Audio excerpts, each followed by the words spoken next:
휠체어를 탄 남성이 아내와 함께 산책을 나섭니다. 겉으로 보기엔 특별할 것 없는 다정한 부부 사이처럼 보이는데요.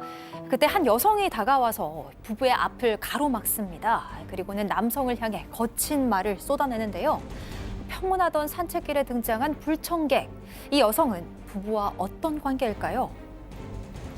자, 30년 전의 기억 때문에 고통을 아직도 받고 계시다는 사방 가족분의 제보입니다, 교수님. 네, 오늘 제보자는 40대 여성입니다. 10살 때 기억이 지금까지도 나를 괴롭히고 있어요라고 얘기를 하시는데요.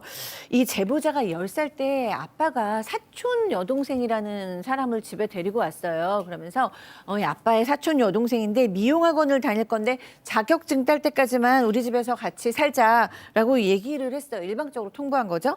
그런데 이 제보자는 외동딸이었다고 합니다. 근데 10살에 21살 언니가 생기니까 너무 좋았을 거 아니에요. 그래서 언니 하면서 잘 지냈대요. 그런데 한 6개월쯤 지난 날 어느 날에 집에 딱 들어왔는데 거실에서는 엄마가 펑펑 울고 계셨고 아빠는 집안 물건을 던지면서 막 화를 내고 있었대요. 그날 이후 그 사촌 여동생이라는 언니는 집에서 보이질 않았습니다.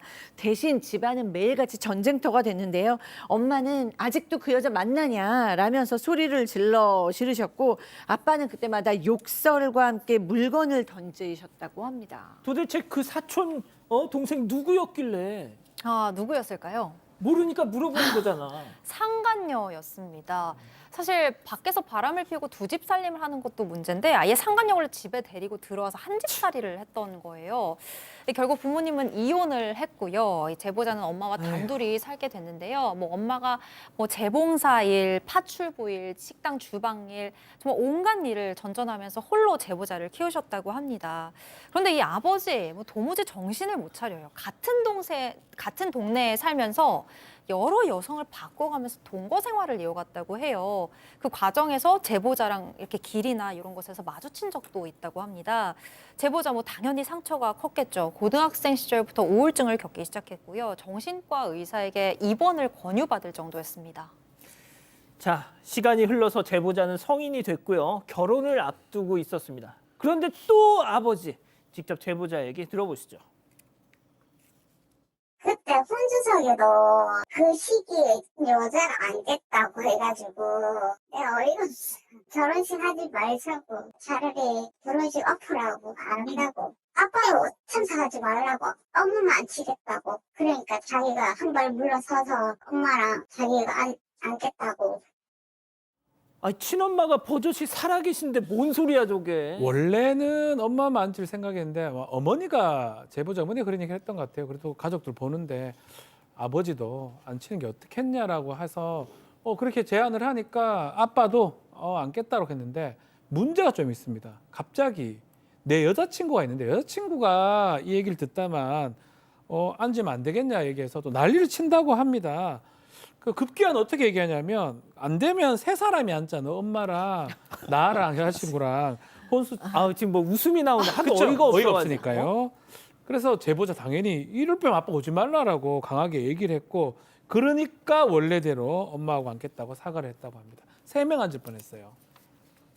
양 변호사님, 3명을 앉히겠답니다 거기에. 근데 여기서도 끝이 아닙니다. 이 제보자 입장에서 너무나 기구했던 게 이 제보자분이 이게 한 30년 정도 지났을 때 또 그 아버지라는 사람이 엄마랑 재결합을 하겠다라고 찾아왔다고 합니다. 엄마도 처음에는 반대를 했다가 나중에는 끈질기게 따라다니까 마지막 때 또 어머니가 또 재결합을 했대요. 아유. 그거에 실망스러워서 엄마하고도 인연을 끊고 1년 가까이 지냈답니다.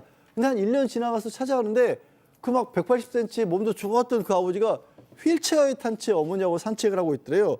어떻게 된 거냐면 참 이거 어떻게 된 거지? 재결합한 지 3개월 만에 아빠에게 암이 발견됐다라는 겁니다. 그래서 결국엔 또 엄마는요 또 3년을 이 아버지 간병을 했고 제보자분도 종종 이렇게 병수발 도와줬답니다.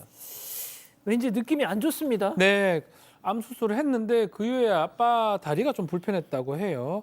근데 혼자서 보행이 가능할 만한 호전이 됐고 3개월 전부터는 소일거리 다니기도 했다고 합니다. 친구들 여행도 갔다고 하는데 어느 날 문제가 발생합니다. 어떤? 엄마가 빨래를 하다가 아빠의 어떤 주머니 속에서 예. 남성 정력제를 발견하게 된 겁니다. 또 더군다나 아빠 뭔가 확인하다 보니까 울릉도의 한 관광지에 2명 뭐 어떻게 사용 이용 티켓을 발견했어요. 아마도 입장권인데 아빠가 몸이 좀 호전되니까 또 바람을 피우고 있었던 것으로 추정이 되는 상황입니다. 처음에는 부인을 하다가 결국은 인정을 했고요. 엄마가 당장 짐 싸서 나가라고 하면서 이혼을 요구했다고 합니다. 자, 이럴 때 쓰는 말 있죠. 숟가락 들 힘만 있으면 점점점. 자, 엄마가 이혼을 요구한 다음 날 집안이 완전 뒤집어졌습니다. 제보자 얘기 들어보시죠. 엄마가 너무 화가 났어. 이제 연금도 반 나누고 이혼도 하자. 이렇게는 못 살겠다. 그 말하고 알겠다 소리 하고 딱 집 반 뒤져가지고 돈 들고 도망쳤어. 엄마 은행 맡기는 걸 싫어했어요. 내가 갖고 있는 게 제일 안전하고 내가 갖고 있는 게 마음이 든든하다. 그렇게 모으셨나 봐요. 이럴 줄 알았어 내가. 그렇죠. 그렇게 훔쳐간 돈이 지금 1억 원입니다. 70대인 엄마가 평소에 은행을 좀 잘 못 믿으셨다고 해요. 이런 어른이 좀 계시잖아요. 현금을 집안에 보관을 하셨는데 이걸 알고 있던 아버지가 뭐 집을 다 뒤져서 현금이며 뭐 금부치 모두 합쳐 약 1억 원에 달하는 재산을 훔쳐서 도망을 가버렸던 겁니다. 제보자에 따르면 뭐 집이 정말 폭탄을 맞은 건지 도둑이 든 건지 정말 난장판이었다고 해요. 엄마는 내가 미련했다면서 제보자한테 오히려 미안하다고 사과를 하시고 제보자가 결국 경찰에 신고를 했는데 경찰에서는 부부간의 절도는 성립이 되지 않는다라고만 얘기를 했다고 합니다. 뭐 현재 엄마는 돈을 뭐 다시 찾는 것도 그렇지만 아빠와의 이혼을 가장 강하게 원하고 있는데 아빠는 뭐 휴대전화까지 해지하고 현재 행방불명이 된 상태입니다. 양 변호사님. 뭐 이혼할 수 있는 방법은 있습니다. 상대방의 연락을 받지 않는다라고 할지라도 그것 자체가 부부의 동거 의무를 위반한 것이 되는 것이고 또 공시송달이라는 방법으로 물론 나중에 이제 혹시 그 판결이 나온 뒤에 또 되돌릴 수 있는 방법이 있긴 합니다만 되돌릴 그런 어떤 사유는 없을 것 같거든요. 이혼을 할 수가 있는데 문제는 이 사연자분 같은 경우에 사연자분이 아빠하고 절연할 수 있는 방법은 법적으로는 없습니다. 그러니까 이게 그 혈연이라고 하는 거를 법이 완전히 끊을 수는 없기 때문에 다만 나중에 뭐 상속이라든가 이런 데 있어서는 충분히 벗어날 수 있는 방법은 있습니다. 지금 채팅창에서 내 속이 다 그냥 문드러진다고 그냥.